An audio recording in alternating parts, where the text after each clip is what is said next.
오늘은 종려주일 겸손하신 왕이라는 제목으로 말씀 증거합니다. 다 같이 설교 제목 같이 읽습니다. 겸손하신 왕. 신문에 좋은 뉴스가 나서 좋은 기사가 하나 나서 제가 캡처했습니다. 미국 위스콘신주의 전직교 교사고 여류 시인인데 아직 뭐 유명한 시인은 아닌 것 같아요. 그런데 이번에 아주 그냥 대박이 터졌습니다. 이 시인이 코로나를 이제 격리를 하고 있었어요.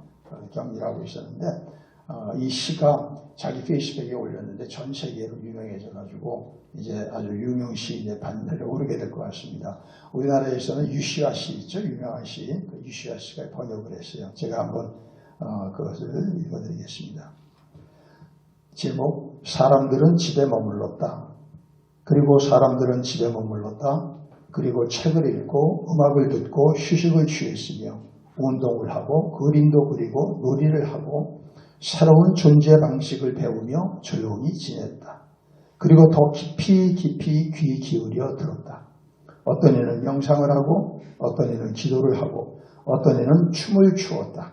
어떤 이는 자신의 그림자와 만나기도 했다. 그리고 사람들은 전과 다르게 생각하기 시작했다. 그리고 사람들은 치유되었다. 그리고 무지하고 위험하고 생각 없고 가슴 없는 방식으로 살아가는 사람들이 사라지자 지구가 치유되어지기 시작했다. 그리하여 위험이 지나갔을 때 사람들은 다시 함께하기 시작했다. 그들은 잃은 것을 애도하고 새로운 선택을 했으며 새로운 모습을 꿈꾸었고 새로운 삶의 방식을 발견했다. 그리고 자신들이 치유받은 것처럼 지구를 완전히 치유해 나갔다. 코로나 사태를 보면서 아마 이하류 씨는 이렇게 생각한 것 같아요. 왜 이런 일이 벌어졌는가? 생각 없이 살아가고 욕심과 탐심을 채우는 것밖에는 아무것도 없이 인간이 인간의 일을 포기한 시대가 지금 아닙니까?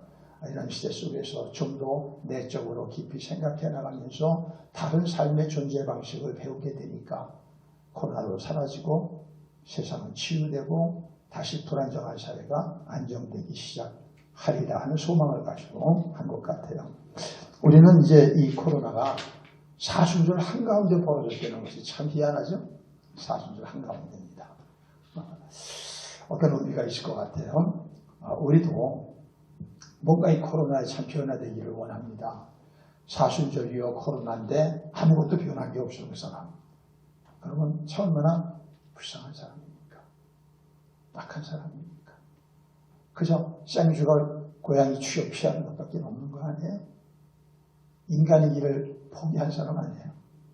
그래서 우리는 이번에 뭔가 더 내적으로 깊고 좀 더 노골적으로 얘기하면 영적인 사람이 되어야 되겠다는 것입니다. 모든 문제의 핵심은 영적인 게 있거든요. 오늘 우리는 이 고난주간은 딴 게 아니죠. 우리는 십자가와 부활의 예수님을 깊이 묵상하는 거예요. 그분을 생각하는 거예요. 그래서 그분과 동행하는 삶을 사는 것이고 왜 그분의 십자가와 부활만이 우리의 유일한 구원의 희망인가? 이거에 대한 확신을 갖게 되는 것이죠. 세상 속에 나가서 십자가와 부활로 살아야 되거든요. 삶이. 머리로만 십자가 부활로 구원받았다는 게 아니라 내 삶이 십자가와 부활이 돼야 돼요. 내가 날마다 죽어야 되고 날마다 부활에 참여하는 삶이 되어야 된단 말이에요. 이게 제자거든요. 그러니까 이러한 삶이 이번 주에 우리들의 각인에게 주님과의 만남 속에 이루어지기를 주의 이름으로 축복하며 오늘의 설교를 진행하려고 합니다. 오늘 이스라엘 수도인 예루살렘에는 큰 흥분이 있습니다. 오늘 여기 보니까 큰 무리가 그 예루살렘에 모였다고 그랬어요. 이 큰 무리가 누굽니까? 이때는 6월절이라고 하는 절기 기간입니다. 일주일 동안을 절기하고 또 이 6월절 기간에 무교절이 있어요. 6월절이라고 하는 절기는 이스라엘은 3대 절기를 중심으로 이들이 움직이거든요. 6월절, 그 다음에 오순절 또는 맥주절이라고도 하는, 그 다음 세 번째 수장절, 장막절이라고도 하는 이 세 가지는 오늘날로 말하면 부활절이요. 또 오순절 성령감리절, 맥주감사절, 사실 두 개씩 열어놨는데 이것이 이제 하느님인데 그리고 세 번째 추수감사절이 세 가지입니다. 이것을 중심으로 이들은 일주일씩 모여요. 전국에서 모입니다. 그리고 전 세계에서 모입니다. 흩어져 있는 사람. 왜? 이 절기에는 모든 남자들이 예루살렘 성전에 모여서 이 성회를 일주일 동안 갖는 것이 이들의 의무입니다. 그래서 이걸 안 하면 백성 중에서 끊어지는 것입니다. 그렇게 중요한 절기가 바로 오늘 6월절이었습니다. 그래서 전 세계에 흩어져 있는 디아스포라 유대인까지 다 들어와서 여기 많은 사람들이 모였다고 그랬어요. 대략 얼마일까? 성경에는 숫자가 안 나타나서 모르지만 이 성경하고 동시대에 이 성경을 이 사람은 예수를 믿었는지는 몰라요. 그런데 이거는 역사가이기 때문에 그런 관점에서 성경을 재해석하고 그러는데 아주 귀한 그 사료가 있어요. 그게 유대전쟁사라고 하는 책인데 그 전쟁사에 보면은 AD 64년 네로 때에 예루살렘에서 절기가 있으면은 그게 모이는 인구가 270만까지 모였다고 그랬어요. 어마어마한 숫자가 모인 거죠. 270만. 우리 홍성이 군까지 다 해봐야 10만 하네요. 그 외에 27배가 모였단 말이에요. 그거 크지도 않아요.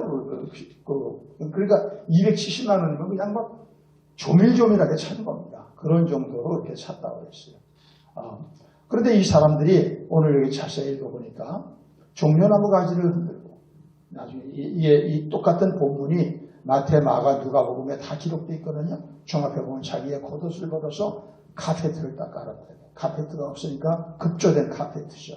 그러고서 이 종려나무 가지를 막 흔들고 호산나 호산나 이렇게 하면 이스라엘의 왕이시여 주의 이름으로 오시는 이스라엘의 왕이시여 이러고서 막 외치고 흔들고 방방 뛰고 기뻐하고 외쳤다고 성경은 기록되어 있어요. 왜 그럴까요? 누군가를 기다리는 거죠. 누군가가 여기 지금 들어오는 걸 기다리고 있는 것입니다. 그러면 종려나무 가지는 왜 흔들었을까요? 종려나무 가지를. 이 종려나무 가지는 승리의 이것은 상징입니다. 이스라엘 가면은 흔한 나무예요. 이렇게 아주 여행을 하다 보면은 이게 쫙 뻗어가지고 한 4m, 6m 이렇게 되는 것에 맨 위에 풀이 있고 그 옆에는 관목으로 이렇게 둘러싸여 있는 그런 나무인데 그것이 승리를 나타내는 것입니다. 다시 말하면 지금 뭐냐? 들어올 인물이 승리를 가지고 들어온다 이거죠. 그래서 우리가 승리하게 될 거라고 하는. 왜 이 사람들은 이런 이상한 생각을 갖고 있을까요? 이 사람들은 로마의 식민지 속에서 로마의 노예살이를 하고 있었거든요. 로마가 그들을 학대하진 않았어요. 그들은 관용정책을 통해서 놀라름스라고 하는 관용정책을 통해서 할 수 있는 그들의 모든 경제적인 것도 챙겨주려고 했고 또 그들이 또 자기의 신도 잘 섬길 수 있도록 그렇게 배려를 했지만 단 하나 그들은 로마의 황제를 섬기지 않으면 로마에 굴종하지 않으면 잔인하게 죽여버렸습니다. 십자가 처형하고 잔인하게. 그러니까 이들은 자기들이 마음껏 하나님을 섬기는 것도 제약을 받고 또 자기들은 하나님의 선민 백성인데 사람한테 복종을 하고 산다는 것을 견딜 수가 없는 것이죠. 그래서 그들은 오랜 동안 선지자들을 통해서 들어온 메시아 하나님께서 우리 이스라엘을 하나님이 보내는 하나님의 구원자를 통해서 건져주실 것이다. 그런데 그분은 옛날에 이스라엘의 최고 전성기 때의 왕인 다윗 같은 사람일 것이다. 그런 생각을 하면서 그걸 기다리고 있었습니다. 그것을 메시아 대망 사상이라 그러는 것입니다. 메시아는 이걸 헬라어로 음역을 하면은 그리스도가 되는 거예요. 예수 그리스도 그러죠. 그러니까 그리스도가 히브리어의 메시아입니다. 메시아. 그래서 그걸 기다리고 있는 것입니다. 그런데 이 메시아가 나타날 생각을 안 했는데 근자에 이상한 소문이 들리는 겁니다. 어떤 소문이 들리냐 하면은 예수라고 하는 자가 나타났는데 병든 자를 치료하고 귀신을 쫓아내고 풍랑과 바람도 잠잠케 하고 심지어는 얼마 전에는 베다니에 있는 나사로라고 하는 죽은 자도 나흘 만에 살려냈어. 그래서 그 사람이 바로 하나님 보낸 메시아일 거다.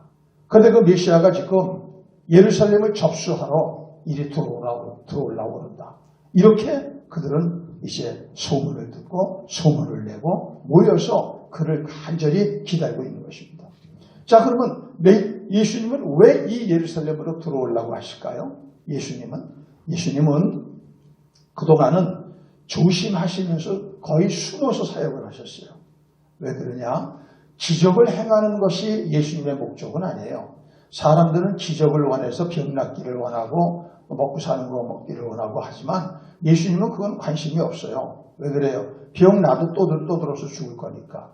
또 부자가 돼도 또 다 얻고 거지가 될 거니까. 이번에도 얼마나 코로나로 거지가 될 거예요. 지금 벌써 현실이 돼버렸어요. 이게 현실이라니까요. 제가 그동안 주일마다 이거 선거할 때 이런 어려움에 대해서 얘기하잖아요. 이게 지금은 현실이 돼버렸다고요.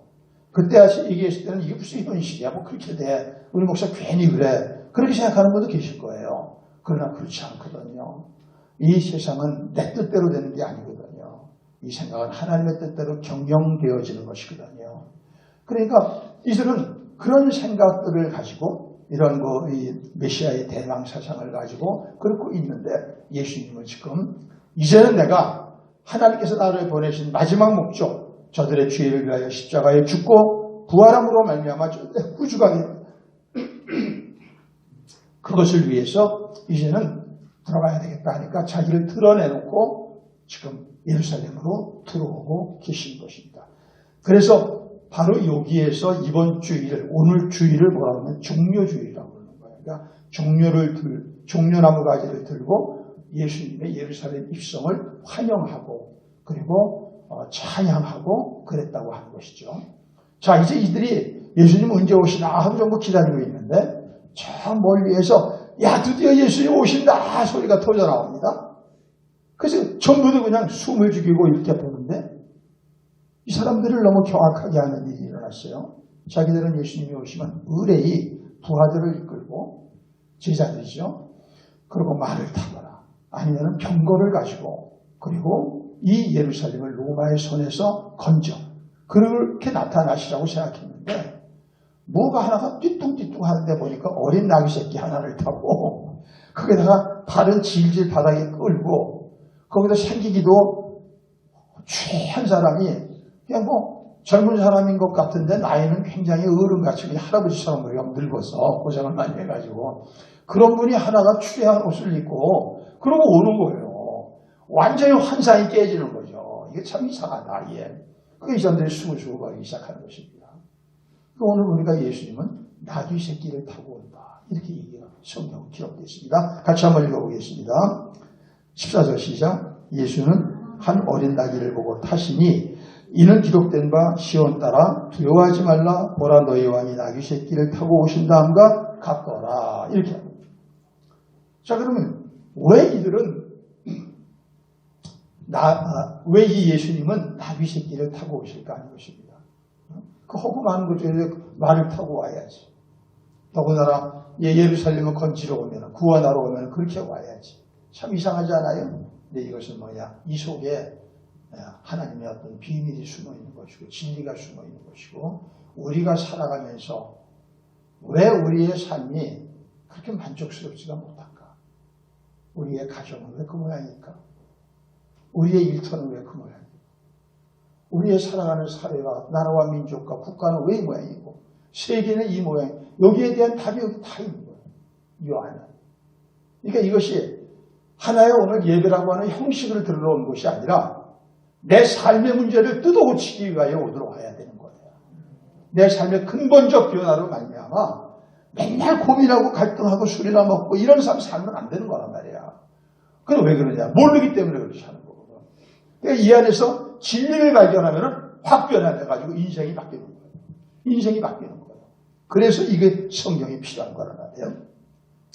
그러면 왜 나귀를 타고 오셨을까? 첫 번째는 예수님은 뜬금없이 어느 날 이스라엘을 구원하기 위해 오신 분이 아니에요.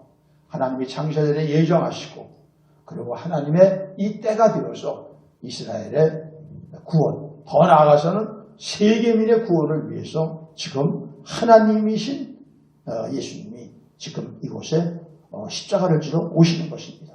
이것이 성경의 임의로 스가랴 선지자한테 예언이 되어 있었어요. 다른 데도 예언이 많이 되어 있지만 스가랴 선지자는 확실하게 한 예수님 탄생 전 그러니까 이때로 봤다면 거의 한 50년, 60년, 70년 그 사이일까요? 600년은 조금 안 되는 그런 사이에 이게 왔단 말이에요. 이 분은 스가랴서 9장 9절입니다. 자, 같이 읽어보겠습니다. 시온에 따라 크게 기뻐할지어다. 예루살렘에 따라 즐거이 부를지어다. 보라 내 왕이 내게 임하시나니 그는 공의로우시며 구원을 베푸시며 겸손하여서 나귀를 타시나니 나귀의 작은 것 곧 이렇게 예언이 되어 있단 말이에요. 이스라엘에 따라 예루살렘에 따라는 백성들을 얘기하는 거예요. 백성들아 내가 즐거이 불러라. 지금 백성들은 압제 속에서 근심하고 걱정하고 두려워하고 있어. 그러지 말라는 겁니다. 그리고 곧 구원자가 나타나는데 그는 이방 사람에게 화평을 가는 전쟁은 끝난다 이거예요. 모든 지긋지긋한 고통과 분쟁과 갈등은 종식된다 이겁니다. 그래서 그의 통치는 바다까지 이르고 유브라데 강에서 땅끝까지 이렇게 전 세계를 전 우주를 통치할 분이다. 그런데 이분은 왜 나귀를 타느냐? 겸손하셔서 나귀를 탄다니까. 이거의 성취를 위해서 하는 것입니다. 여러분 말이라고 하는 것은 어떤 의미입니까? 말을 탄 걸 결국 겸손하다고 얘기는 못하죠. 말은 주로 전쟁하기 위해서 타는 거 아니에요? 그러니까 말은 뭐냐? 싸우기 위해서 타는 것입니다. 강하기 위해서 타는 것입니다. 아니면 그 말이 이끄는 병거 이렇게 오는 것이죠. 그런데 예수님은 나귀를 타고 오시는 거예요. 그것도 새끼 나귀. 전혀 거기서는 거만하되거나 자만하되거나 힘이 되거나 어떠한 것에서 어떤 그 무력을 과시한다거나 이런 거는 전혀 보이지가 않는 것이죠. 나귀는 평화를 위한 짐승 아니겠습니까? 네. 그래서 오늘 이런 겸손 때문에 오신다는 것입니다. 자, 우리가 여기서 신앙생활에 이해가 안 가는 거예요. 우리는 다 하나님을 어떻게 생각하느냐? 하나님과 예수님을 물론 사랑이지. 그러니까 나를 사랑하시는 거지. 저 원수들은 그냥 무자비하게 그냥 척결해버리고 저거는 무자비하게 저거는 갖다 죽여버리고 그래서 나를 사랑하시기 때문에 나를 원수의 손에서 건지시는 분이지. 이런 식으로 생각을 하고 더 나아가서 이제 하나님은 그 힘을 그 능력을 나를 위해서 사용해 주기를 원하는 거예요. 이스라엘도 똑같이 그랬던 거예요. 그래서 미운 저 로마를 다 없애버리고 이방족들을 다 없애버리고 우리에게 못되게 한 거 이자 붙여도 다 갚아주고 그런 분인 줄 알았는데 전혀 그거하고 상관이 없는 분이 들어오는 거예요. 그게 나귀를 타고. 여러분 예수를 똑바로 믿어야 될 이유는 우리도 이룰 수 있다는 것입니다. 예수님이 나타나셔서 휘휘 해가지고 우리 문제를 다 해결하고 그러나 예수님이 그렇게 해결하시는 수도 있겠죠. 근데 그런 거는 제가 신앙생활을 해오고 성경을 연구하고 내 주위를 수도 없이 많은 사람을 보면서 관찰한 결과는 극히 드물어요. 그러면 특별한 경우에 해당하는 기제입니다. 대부분은 그렇게 안 하세요. 어떻게 역사하시냐? 나귀 타고 겸손하게 오셔서 행하시는 걸로 역사하시는 거예요. 이게 복음을 모르는 사람은 이제 이해가 안 되는 거예요. 교회를 주구장창 다녀도 이해가 안 되는 거예요. 그러니까 삶은 세상 사람하고 똑같이 사니까 문제가 해결이 안 되는 거예요. 그리고 나중에 이제 엉켜 들어가가지고 예수 믿는 집사인데도 망하고 장로인데도 망하고 목사인데도 망해요. 이게 모르니까. 이거 모르면 망하는 겁니다. 자, 그러면은 이 겸손이라는 것이 뭐냐? 자, 이 겸손이라는 것은 사전적인 의미로 보면은 자기를 낮추고 상대를 높이며 존경해서 상대를 따르는 것까지도 이렇게 포함되는 거예요. 그것이 겸손입니다. 공경할 겸에다 따를 손 이렇게 해서 겸손. 근데 이 겸손은 우리들이 보통 어떻게 하느냐? 보통 겸손은 누구 앞에서 겸손하냐 하면 약한 자가 강한 자 앞에서나. 그 사실은 겸손의 비굴이죠. 그렇죠? 겸손이라고 할 수 없죠. 약한 자가. 그 다음에 이해관계. 내가 저 사람한테 뭘 의도해야 돼. 그럴 때 눈꼬리도 내리고 눈도 유순해지고 얼굴 표정도 좋고 말도 잘하고 예쁘게 하고 이렇게 겸손해지잖아요. 그거는 이해관계에서 하는 것이죠. 이해관계가 없으면 그렇게 안 하는 것이죠. 그런데 이것을 겸손이라고 얘기할 수는 없는 것이죠. 그래서 성경은 이거를 분명하게 구별합니다. 이런 겸손은 뭐냐? 꾸며낸 겸손이다. 골로새서 2장 18절 한번 보도록 하겠습니다. 골로새서 2장 18절 밑으로 내려가요. 야, 시작. 아무도 꾸며낸 겸손과 천사 숭배를 이유로 너희를 정죄하지 못하게 하라. 그가 그 본 것에 의지하여 그 육신의 생각을 따라 한때. 이건 이제 바울이 골로새 교회에 들어온 이단들을 경계할 때 그들은 항상 겸손한 척한다.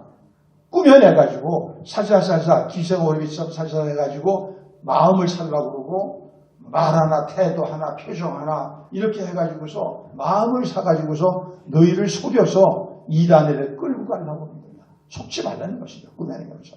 여러분 사기꾼이요 처음에는 어떻게 해요? 교만하게 해요? 겸손하게 해요? 가장 겸손하게 하잖아. 그러다가 딱 입장이 바뀔 때 하루아침에 확 바뀌잖아요. 180도. 그러니까 여러분 겸손하려고 하시면 안 돼요. 거기서 실패하는 거예요. 절대 인간은 겸손해질 수가 없어요. 근본 자체가 인간은 교만한 것이 정상이에요. 정상. 그걸 죄라고 하는 것이죠. 죄의 가장 핵심이 교만입니다. 왜 그래요? 창세기 3장의 죄는 아담과 하와가 누구처럼 되려고 한 거예요. 바로 그것이 죄의 근본이에요. 교만. 하나님처럼 돼. 인간이 어떻게 하나님처럼 돼? 피조물인데. 아니 자식이 언제 꼬맹이 자식이 언제 할아버지처럼 되려고 아버지처럼 되려고 못하잖아요. 그런데 그것이 바로 교만이라는 죄거든요. 그러니까 그건 우리 안에 본성으로 있어요. 본성. 꾸며낸 겸손을 한다고 겸손하게 되는 게 아니에요. 더 사람들이 알면 구역질을 하죠. 이런 인간이었구나. 이런 걸 얻기 위해서 이랬구나. 이렇게 나오니까 구역질 나게 되는 것입니다. 그래서 그렇게 사는 것 갖다가 위선의 삶이라고 그러는 것입니다. 그렇게 겸손하지도 않은데 겸손한 척하고 사는 거. 그게 아니란 말이에요. 그러면 겸손의 모습은 원형이 어디서 보느냐. 자, 예수님이 사람의 몸으로 가난한 목수 집안에 마구간에 오셨죠. 근데 이분은 근본 누구세요? 하나님이 사람의 몸을 입고 이 땅의 피조물 속에 가장 낮은 것, 더 이상 가난한 사람이 없는 것. 아니 집에서도 못 낳고 마구간에서 낳고요. 그 위에. 이게 겸손해요. 그러니까 그걸 모르고서는 우리가 겸손을 아무리 하려고 해도 안 되는 것이고 겸손을 꾸며서 낼수록 옆에서 보면 좀 거북하죠. 그걸 보면 불편하고 아주 불편한 것이죠. 그래서 빌립보서 2장 5절에 보면은 바울 사도는 이렇게 얘기합니다. 바울이 무지하게 교만한 사람이었거든요. 2장 5절 너희 안에 이 마음을 품으라 곧 그리스도 예수의 마음이니 그는 근본 하나님의 본체시라 하나님과 동등됨을 취할 것으로 여기지 아니하시고 오히려 자기를 비워 종이의 형체를 가지사 사람들과 같이 되셨고 사람의 모양으로 나타나서 자기를 낮추시고 죽기까지 복종하셨으고 십자가에 이것이 겸손해요. 이게 겸손이에요. 자 그러면 여러분 예수님이 왜 이렇게 겸손하게 하셨을까? 뭐 때문에? 어떤 의도를 가지고 우리한테 뭐가 이익 볼 게 있어요? 우리한테 뭐가 뜯어낼 게 있어요? 헌금 뜯어낼 게 있어요? 예수님이? 그런 거 아닐 거 아니야. 그래서 한 가지입니다. 겸손한 모습 보시는 사랑 때문에. 사랑이 아니고는 겸손이 안 되기 때문에 겸손하려고 하지 말라는 거예요. 겸손하려고 하지 말고 사랑이 와야 되는 거예요. 우리 안에 하나님의 사랑을 받아서 내 안에 하나님의 사랑이 부음가 되면은 그래서 지금 내가 항상 사람들을 대할 때 보면은 눈꼬리에 힘이 들어가고 어깨에 힘이 들고 말 하나가 삐딱삐딱하게 나가고 뭐가 조금 내 피에 맞추면 대번에 공족으로 나가고 이런 인간이었구나. 이런 인간. 그때 깨닫는 거예요. 그래서 이 안에 사랑하는 만큼 겸손해지는 거예요. 다른 거는 안 돼요. 그런데 말입니다. 이 겸손이 되는 것이 성경을 연구해 봤더니 제가 무지교만한 사람이었거든요. 그냥 무지교만한 사람. 근데 완전히 그냥 하여간 발가락 떼도 안 되는 인간으로 만나게 만드셨어요. 만드셨다면 내가 스스로 그런 길을 걸어간 거죠. 그러다가 예수 믿고 성경을 연구했다가 경악을 할 뻔했어요. 교만이 얼마나 위험한 건지, 교만이 얼마나 무서운 건지. 교만은 아무 희망이 없어요. 그리고 100% 비극으로 끝나더라고. 여러분 가만히 주의 보세요. 교만한 사람의 마지막이 실업으로 끝나는 사람이 있어요. 좋게 끝나는 사람이 있어요. 딱 한마디로 정리하는데 교만은 멸망의 선봉이다. 패망이라고도 안 그랬어요. 멸망. 멸망은 그냥 문드러져서 없어져 버리는 거예요. 그냥. 문드러져서 그냥 시도 말라버리는 거예요. 더 나아가서 성경은 멸망은 지옥을 얘기하는 겁니다. 멸망의 선봉이라는 건 교만한 사람이 멸망당하는 자의 맨 앞에 가지고서 그래서 그 앞에 교만이 가고 그 다음 사람이 들어가고 이렇게 망한다는 거예요. 세상에. 그래서 교만을 연구해봤더니요. 이래서 내가 툭하면 사람들하고 싸우는구나. 싸움 무지하게 했거든요. 만나는 사람마다 싸웠어요. 만나는 사람마다. 집안에서 싸우고 바깥에서 싸우고 친구들하고 싸우고 거래처하고 싸우고 동네에서 싸우고 나중에 싸울 사람으로서 택시기사하고 싸웠어요. 그래서 모르는 거예요. 내가 화가 나고 내가 잘못했던 거죠. 저 사람들이. 이것 때문이야. 잠언서 13장 10절 시작. 교만에서는 다툼만 일어날 뿐이라 권면을 듣는 자는 교만하기 때문에 싸우는 거예요. 제가 이런 말 하죠. 한 사람이 예수 진짜로 믿으면 싸움이 된다 안 된다. 왜 그렇게 얘기했을까요? 저쪽에서 잘못했는데. 한 사람만 겸손한 있으면 싸우지 않아요. 싸움이 안 돼. 성립이 안 돼. 실제로. 그러니까 부부가 싸운다? 똑같이 교만한 자들이야. 그러니까 싸우는 거예요. 한 사람이 또 겸손하면 싸움이 안 되게 돼 있어요. 왜냐하면 교만한 사람은 언제나 먼저 자기가 위야. 내가 옳다는 거예요. 내가 옳다는 건데 상대의 말을 듣나? 그러나 관점이라는 게 다 다르잖아요. 근데 상대는 왜 그러냐? 네가 나 무시해? 네가 내 말 안 들어? 네가 틀렸어. 그것도 얘기한단 말이에요. 서로가 그러는 거예요. 그런데 겸손한 사람은 그래? 왜 그렇게 생각해? 한번 얘기 좀 들어봐. 근데 얘기를 듣고서 그럴 수도 있겠네. 내가 생각하지 못했는데 그럴 수 있겠다. 한번 그렇게 해볼까? 그러면 이렇게 되는 무슨 싸움이 되는 거예요. 그리고 같이 그 문제의 핵심을 도달하려고 합니다. 같이. 나 혼자가 아니라. 이 사람이 잘못됐다고 해도 같이 가보는 거예요. 이게 커다란 문제가 없으면. 그래서 깨닫게 하는 거죠. 그래서 같이 윈윈하게 만드는 거예요. 그래서 가정이 이게 정말로 한 사람이 겸손한 사람이 되면은 가정이 다투는 가정의 싸움이 그치게 되어 있습니다. 직장에 가서도 싸움이 그치게 되고 그 사람이 그 피스메이커가 되는 거예요. 그게 화목하게 하는 자가 되는 것이죠. 여러분 보세요. 지금 하여간 정부서부터 싸우지 않는 사람이 어디 있어요? 온 세상이 급한 아니에요. 국제정신이 뭐니? 그게 뭐냐? 죄의 원형인 교만. 다 교만합니다. 교만해서 그렇게 된다. 그런데 예수님은 그렇게 오시지 않으셨단 말이에요. 이 문제를 해결하기 위한 분이 겸손의 모습으로 오셨다 이거예요. 왜? 겸손하게 하면은 상대를 갖다가 쳐서 상대를 망가뜨리고 패배시키고 굴복시켜서 이기는 것이 아니라 겸손으로 상대와 섬기고 대화하고 윈윈해 나감으로써 평화롭게 승리합니다. 이렇게 다른 거예요. 그렇게. 예수님은 전쟁의 왕으로 오셨습니까? 평화의 왕으로 오셨습니까? 평화의 왕인데 교만해. 말이 안 되죠. 안 맞죠? 그렇죠? 평화의 왕으로 오셨는데 교만해. 그 예수님은 나귀를 타고 오지 상징이죠. 나 겸손으로. 문제는 뭐냐? 그것을 바라보는 사람들이 저게 뭐야? 쏘갔네. 이런 겁니다. 그리고 하고 이제 기분이 심드렁해지기 시작하는 거예요. 교회도 그렇거든요. 교회가 하나님이 그렇게 나타나시길 원하거든. 말을 타고 경거를 타고 강한 자로 나와가지고 잘못된 거는 완전히 쳐버리고 그리고 우리들이 기도하는 거는 획기적으로 일으켜주고 이런 걸 원하는 거예요. 와가지고. 근데 하나님 그렇게 안 하시거든. 그건 하나님의 방법이 아니거든. 그럼 하나님 무능한가? 천만의 말씀. 하나님께서 손대시면 모든 게 되는데 안 되는 게 없는데 왜? 방법이 틀린지도 모르는 거지. 그래 자기들과 방법이 틀리라고 튀쳐나가는 거예요. 안 한다고 그러고. 기도하면 뭐해? 이렇게 나오는 거죠. 여러분 조심하세요.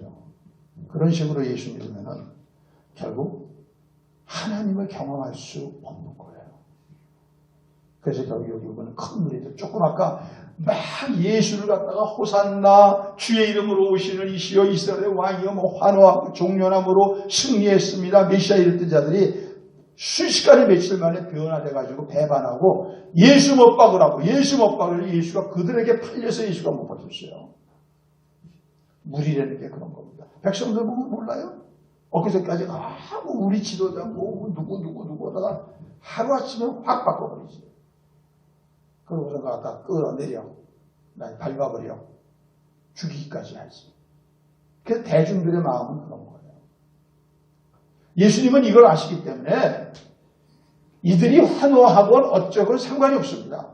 그냥 그 나귀 타고 껐덕껐덕하면서 옆에 있는 사람들을 따라가면서 눈을 맞춰주면서 근데 그 눈을 봤더니 살기 있는 눈이 아니야. 온유와 겸손의 눈이야. 그러고서 그들을 갖다가 그 바라보면서 예루살렘 성에 들어가시는 거야. 뭐하러? 이분의 지금 머릿속에 뭐가 있느냐. 이 죄인들을 위하여 십자가에 못 박히실 생각밖에 없는 거예요.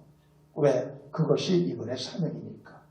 여러분 이런 인생이 어디 있습니까? 필요도 없는데 죽으러 오길 들어가는 거예요. 그것도 사랑스러운 사람들이 아니야. 배반하고 하루아침에 배반해버리고 죽이라고 그러고 이런 사람들을 위해서. 여기서 우리가 사순절에 예수님 마음을 이해해야 되는 겁니다. 예수님 그냥 사랑이 있으면 십자가 못 박으시 십자가 이렇게 하면 안 되는 거죠. 도대체 그분의 마음이 어땠을까? 그분의 마음이. 네. 자, 거기에 또 한 집단은 이게 이제 바리새인들이라고 나왔습니다. 이 바리새인들은 종교적 지도자들이죠. 이들은 예수님을 지금 기회 봐서 죽이려고 계속 거기 같이 그 무리 속에 숨어가지고 예수님의 약점을 캐내는 거예요. 인간 중에도 그런 사람들 있죠. 이 사람은 항상 약점을 캐내기 위해서인 거. 그 약점을 잡고 결정적인 약점을 잡으면 이걸로 그냥 쳐 죽이려고 그러는 거죠. 완전히 내장을 시켜버리려고. 그런데 하도 백성들이 처음에는 환호하니까 아무리 죽이려고 해도 안 된다. 우리 일하는 거 쓸데없다. 이렇게까지 낙심될 정도로 분위기가 그랬다는 것입니다. 자, 그러면 우리가 여기서 무리들, 그 사람들은 원래 그런 사람들이니까 지켜버리면 돼요. 자, 바리새인들은 이건 대적자니까. 선생님은 이 사람들은 자기의 종교적 기득권이 예수님 때문에 피해를 보기 때문에 그러는 거거든요. 그러니까 이건 이해할 수 있어. 그럼 제자들은 어땠느냐 하는 것입니다. 제자들.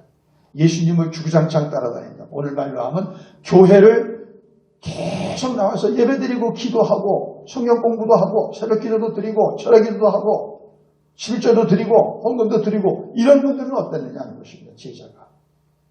예수님은 온 마음이 제자에게가 있잖아요.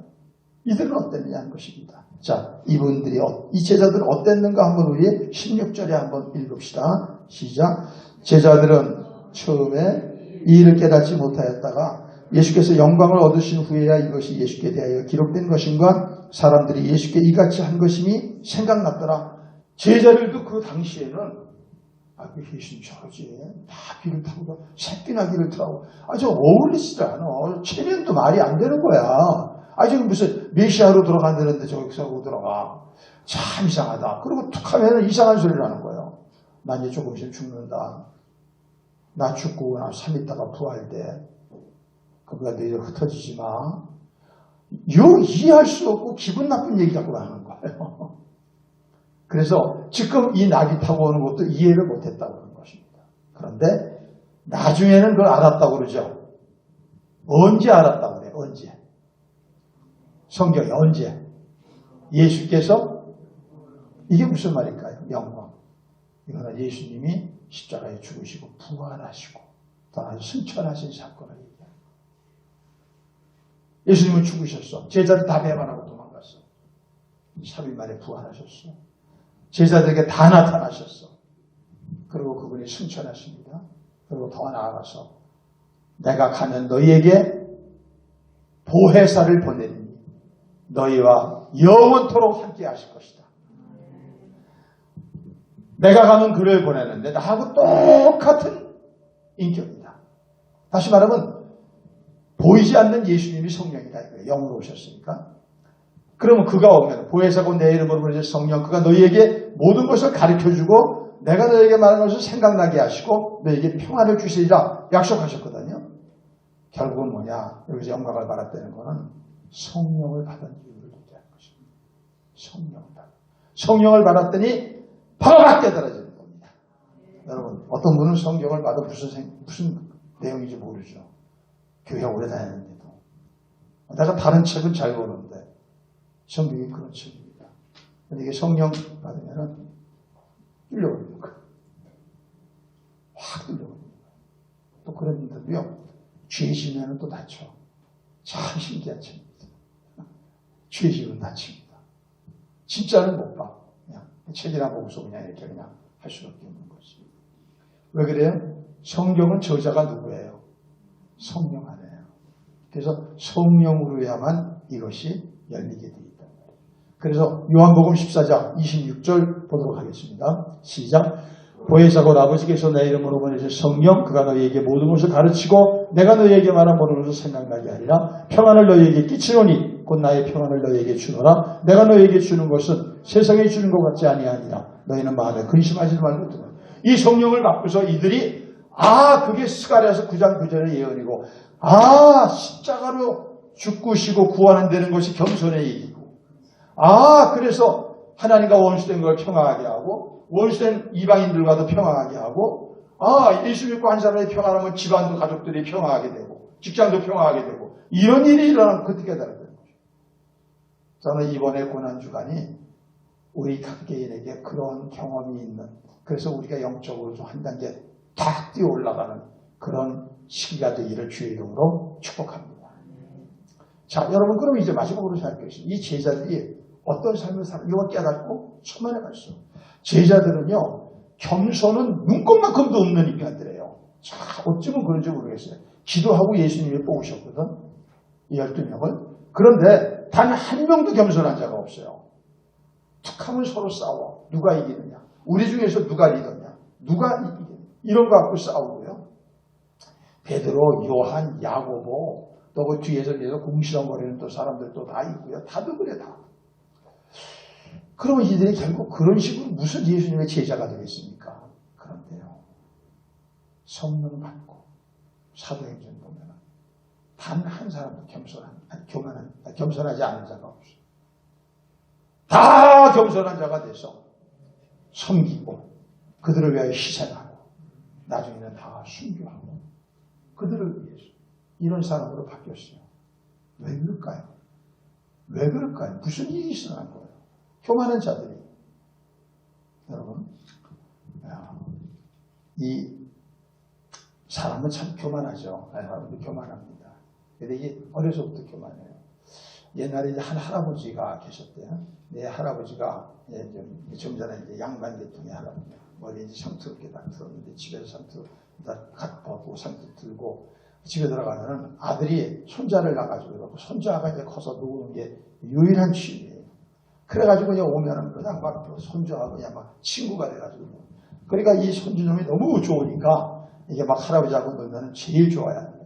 그러고서 할아버지 어깨 위로 올라타가지고 여기를 갖다 무슨 타고 올라가서 보면 여기 상투가 있잖아요. 그래서 제일 얘가 좋아하는 게 요 상투를 갖다가 딱 잡고서 붙들고서 이래야 그러면 오른쪽으로 가고 자야 하면 이게 그리고 할아버지가 또 이래야 하면 하고 또 이쪽으로 가지고 그렇게 노는 거예요. 우리 할아버지도 그러셨어요. 우리 할아버지도 바깥에 나가면 점잖은 분이었는데 퇴근하고 오시면은 나한테 용수야 이리 와라. 원래 여기서 이게 비행기 태워진다고 그러셨거든. 그랬단 말이에요. 근데 어느 날 손님들이 와서 이제 사람간에서 얘기를 하고 있는데 이 손주녀들이 들어온 거야. 손주는 누구만 보일까요? 할아버지만 보일까요? 그러니까 뭐 현동이 얘기가 있는데 와가지고서 할아버지한테 이렇게 와가지고서 할아버지 나하고 놀아. 그런데 할아버지한테 엉겨붙어서 엉거엉거 올라가더니 드디어 어깨로 올라가서 그러더니 상투를 딱 붙들고 또 그러는 거야. 얼마나 난감하겠어요. 이 할아버지가 그래서 이놈 좀 전해야지 손님이 오셨더니 그랬더니 갑자기 할아버지가 한 번도 안 그랬거든. 그러더니 이 속도를 졌더니 이놈이 어저께 하고 다르네. 이게 인간이 그렇습니다. 이게 인간이. 여러분, 교만이라는 게 쉽게 안 바뀌는 거. 습관이 익숙해졌어요. 교만은 이겁니다. 자, 예수님이 겸손하신 왕이라고 했죠. 자, 우리가 예수님을 영접할 거는 교만한 분을 영접하는 거예요. 겸손한 분을 영접하는 거예요. 그렇죠. 우리 안에 겸손한 분. 그러니까 이분이 우리 안에서 교만함을 어떻게 해요? 이러실 겁니다. 이분이 교만하면은 이게 말을 안 들어. 한번 마실래? 이런 식으로 갈 거예요. 근데 그분이 겸손하시니까 우리가 죄를 짓고 잘못해도 그런 식으로 하세요, 안 하세요? 안 하죠. 그런데 이렇게 하시지. 그렇게 하면 안 되잖아. 이렇게 하면 안 되지. 좀 더 계속하면은 불안한 마음이야. 그게 겸손하고 온유하신 예수님이 일하시는 방법이에요. 그런데 너무 위험하게 돼. 한 번 더 그랬다가는 여기에 무슨 큰 재앙이나 화가 기다려. 그때는 이렇게 하시지. 그러면 안 돼! 내 안에 갑자기 그냥 확 불안한 생각이 들어오구나. 이거 한 발짝 더 나가면 안 되겠구나. 그때 들어야 돼. 그때도 안 들으면 오는 거야. 현실이 오는 거야. 그러고 나가지고 중환자실에 들어가 있기도 하고. 그 이상하게 되는 거죠. 여러 번 맞죠, 목회하면서. 하나님이 일하시는 게 온유와 겸손으로 일하시는 것입니다. 그러니까 여러분 그렇잖아. 온유하고 겸손하신 왕을 모셨으면은 내가 교만한 제자가 될 수 있어요, 없어요? 없죠. 나도 겸손해지게 되는 거죠. 그럼 겸손하면 어떻게 될까? 와, 성경에 겸손을 봤더니요. 기가 막히게. 겸손하면은 첫째가 겸손하면은 주께서 그 기도를 들으시고 응답하세요. 겸손한 자는 구원하세요. 겸손한 자는 높여주세요. 겸손한 자는 보호해주세요.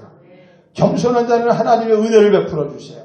겸손한 자는 잠언 22장 4절 한번 해보세요. 4번 뭐라고 되어 있나? 이렇게 얘기해요. 시작. 겸손과 여호와를 경외하며 보상은 재물과 영광과 생명이야. 그래서 여러분 교회 안에도 보면은요. 진짜로 복을 확실하게 받은 사람이 있고 이거 복 받는지 안 받는지도 몰라. 예수 믿고 뭐 집사라고 그러고 권사라고 그러고 뭐라고 그러는데 이건 아무것도 아니야. 그 차이가 그 미세입니다. 이렇게 다른 거예요. 이렇게 다른 거예요. 진짜 예수 믿고 성령으로 그분을 겸손의 영으로 모셨잖아. 겸손의 왕. 그러면 겸손의 영의 지배를 받아서 교만한 내가 겸손의 사람으로 바뀌어 나가는 거예요. 그런데 예수 믿고 3년도 교만해져. 그거는 성령 받은 게 아니에요. 악령 받은 거예요. 악령. 자, 사울 한번 보세요. 다윗이 있고 사울 있잖아요. 사울은 겸손하게 출발했어요. 근데 중간에 시기 질투를 하면서 또 자기가 계속 왕 자리를 해보니까 교만해졌어요. 그랬더니 뭐냐. 자기보다 조금만이라도 누가 칭찬받으면 못 견디고 죽이려고 그래. 그랬더니 거기에 누가 틈타죠? 귀신이 들어가잖아. 그랬더니 완전히 발작을 하고 교만해지고 다 죽이려고 그러고 그러다 말이야 지가 죽잖아. 악명받는 겁니다. 여러분 성령을 받고 교만해지는 사람은 없습니다. 아멘? 아니 성령은 하나님의 영 예수의 영이야. 그분이 겸손의 왕이신데 어떻게 내가 교만해져. 교만해졌다가도 금방 안 되지. 이렇게 되지. 그러니까 이렇게 겸손해지면은 결국은 성경이 주는 게 모든 게 현실로 이루어지는 거예요. 다시 한번 읽어보세요. 시작. 겸손과 여호와를 경외하며 보상은 재물과 영광과 생명입니다. 예수님은 온유와 겸손의 왕이십니다. 그리고 그가 보내신 성령은 겸손의 영입니다. 그분이 우리 안에서 전투적이고 폭력적이고 폭군적으로 군사적으로 역사하셨다고 치면 우리 나가나겠습니까? 그러나 그분 그렇게 안 하십니다. 항상 우리가 뭐든지 자발적으로 자원해서 그렇게 하도록 기다리시고 권면하시고 깨우치시고 교훈하시고 책망하시고 위로하실 때 우리는 들어야 되는 겁니다. 그걸 들으면 이런 인생으로 변하는 겁니다. 이런 사람 이렇게 변해서 여러분이 이렇게 변해서 코로나의 위기를 지날 때 그 위기는 고통스럽지만 위기는 여러분에게 덜렁 기회를 줄 것입니다. 덜렁. 저도 그랬거든요. 제가 섬기는 교회도 그랬거든요. 아마 그 교회도 여전히 어려울 수밖에 없지만 그 교회가 그렇게 변하는 그 위기를 잘 겸손하게 하나가 돼서 기도하고 서로 사랑하고 그러고서 순종해 나가면서 지키니까 큰 기적이 생기는 것이죠. 말씀 다 전했습니다. 마지막 성경 구절 하나 보고 우리 이제 찬양 부르겠습니다. 같이 야고보서 4장 6절입니다. 시작. 그러나 더욱 큰 은혜를 주시나니 그러므로 일렀으되 하나님이 교만한 자를 물리치시고 겸손한 자에게 은혜를 주신다 하였느니라. 그러니 너희는 하나님께 복종할지어다 마귀를 대적하라. 그러면 너희를 거기까지만요. 여러분 교만은 낮은 겁니까? 높은 겁니까? 높죠. 높으니까 물이 흘러요. 아니면 물이 못 미쳐요. 그래서 은혜가 못 가는 겁니다. 교회를 100날 다녀도 교만한 자는 은혜를 못 받는 거예요. 그냥 어느 날 고난주간에 깨지는 겁니다. 내가 교만해서 그렇게 사람들하고 싸우고 비극적인 삶을 만들었구나. 그러니까 결국 내 삶은 쫄리고 더 이상 도망갈 수 없는 삶이 되는 거예요. 이렇게 해서는 안 되는 거구나. 그리고 내가 십자가에 나를 못 맞고 회개하는 것이죠. 그리고 겸손의 왕 예수님을 비로소 교회는 10년, 50년, 30년 다닐 수 있어. 비로소 그분을 제대로 인격으로 모십니다. 그런데 그분은 온유와 겸손의 영이기 때문에 그분이 들어오면서 내가 변해버리는 거예요. 눈꼬리가 변합니다. 말이 변합니다. 태도가 변합니다. 표정이 변합니다. 발걸음이 변합니다. 그러면서 이 사람의 삶에 하나님의 은혜가 넘칩니다. 겸손의 영이 지배합니다. 그러더니 하는 것마다 저주스러운 일은 없습니다. 그 사람의 손대면 모든 게 잘 됩니다. 그 사람의 마음은 평화해집니다. 이래서 하나님은 복을 주시는 것입니다. 사랑하는 성도 여러분, 예수님은 겸손의 왕으로 오셨습니다.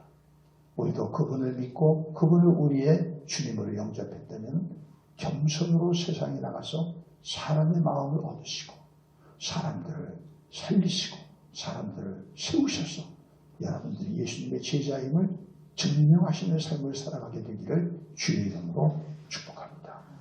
우리 같이 찬양 부르고 기도하도록 하겠습니다.